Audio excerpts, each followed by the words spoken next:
We have triangle ABC. Now just stop and think about it for a minute. So we had triangle A, B, C. Now I need to figure out which side is the shortest. So what are my three sides? So AC is one side, AB is another side, BC is the third side. Now the problem with this particular example or exercise is the fact that we're not given the lengths of the side, we're given the coordinates. So guess what you have to do? You have to do three distance formulas without one problem. We look at number 4. Let's first find the length of AC. And now I'm going to treat you guys with a shortcut. Well, first I want to go back to Marlene's problem that she had over here. Back to the previous number 2. What's 3 minus 6? And then you have to square that, right? And what do we get? 9. Okay. So no matter what, if I get negative 3 or if I get positive 3 and I square it, I get a positive 9, right?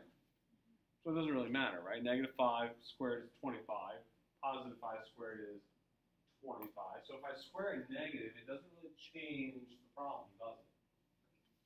No, but a lot of you guys get hurrying along. You're like, oh, negative 9. Third grade math. Negative times a negative is a positive. Okay, but now here's the deal.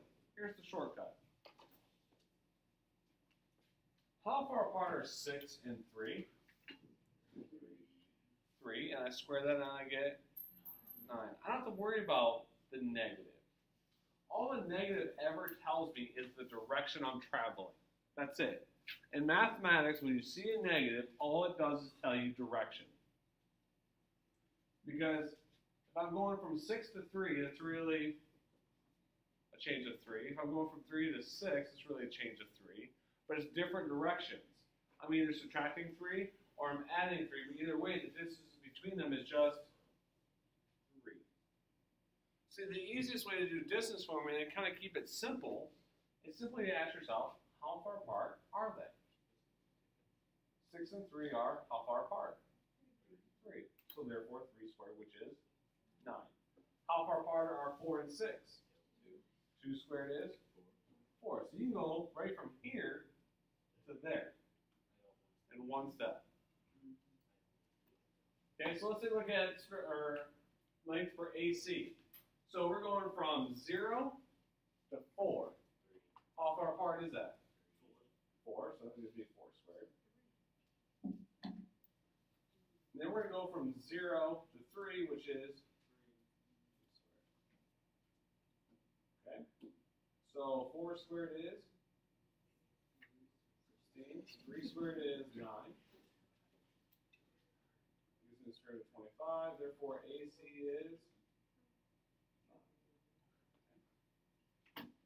Okay, so it gives me AC. Then we're going to repeat that process for BC and AB. So let's do BC.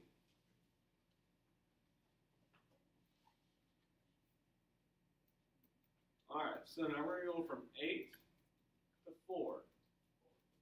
So how far apart are 8 and 4? 4.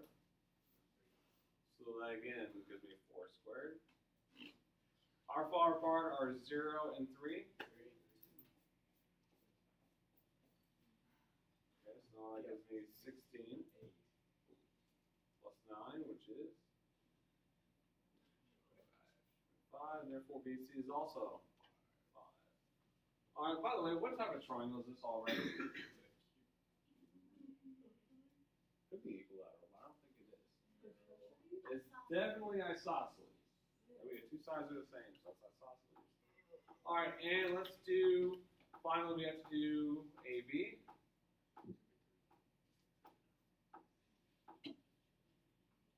So 0 to 8, so that's 8 squared, 0 to 0.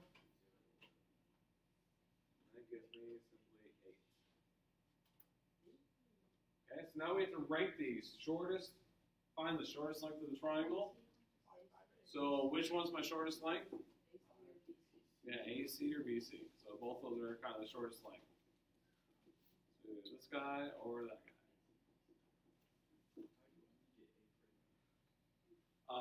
8 squared is 64, plus 0 is 64, square root of 64 brings us back down to 8. Well, find the shortest length of the triangle. All right. So why didn't we use the 8 in the BC on T? Well, going from, well, we did. How far apart is 8 and 4? 4. So then, basically, how far apart are they? Oh, okay. That's it for that one problem. In this case, we had two answers because they are both the same value. Yeah. Normally, you should have just once. All right, guys, take a moment. I want you guys to do number 5.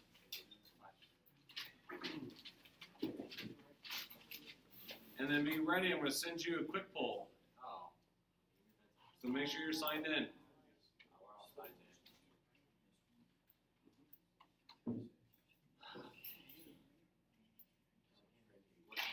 Well, okay. So I see what you use that. Square 64 plus 0. And then square root of 64.